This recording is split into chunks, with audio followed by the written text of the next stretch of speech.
আপনার শিশুর জীবন রক্ষাকারী টিকা আজ বন্ধ কেন জানেন কি? সারা দেশে প্রায় ১.৫ লাখ শিশু প্রতিদিন টিকা সেবা থেকে বঞ্চিত হচ্ছে, কারণ দেশের ২৬,০০০ স্বাস্থ্য সহকারী অনির্দিষ্টকালের জন্য কর্মবিরতিতে নেমেছেন। কিন্তু কেন এই কঠোর সিদ্ধান্ত? তাদের দাবিগুলো খুবই সাধারণ এবং ন্যায্য। বেতন বৈষম্য দূর করা, কাজের টেকনিক্যাল স্বীকৃতি এবং পদমর্যাদা বৃদ্ধি।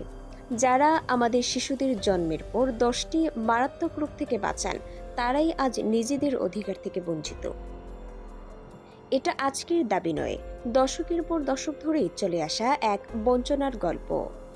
১৯৯৮ সাল থেকে শুরু করে বিভিন্ন সরকারের আমলেই বারবার শুধু আশ্বাসই মিলেছে, কিন্তু কোনো সমাধান আসেনি। এর ফলে কি হতে যাচ্ছে? দেশের ১,২০,০০০ টিকাদান কেন্দ্র অচল হয়ে পড়েছে। সামনেই ৫ কোটি শিশুকে টাইফয়েডের টিকা দেওয়ার যে বিশাল ক্যাম্পেইন ছিল, সেটাও এখন অনিশ্চিত।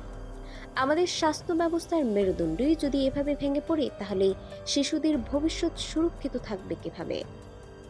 কর্তৃপক্ষের একটি সঠিক সিদ্ধান্তই পারে এই অচল ব্যবস্থার অবসান ঘটাতে এবং আমাদের শিশুদের স্বাস্থ্য সুরক্ষিত করতে।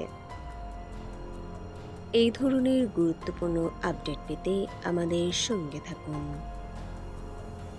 বিজিএন টিভি 24 সংবাদ, যেখানে বিশ্বস্ততা সেখানে।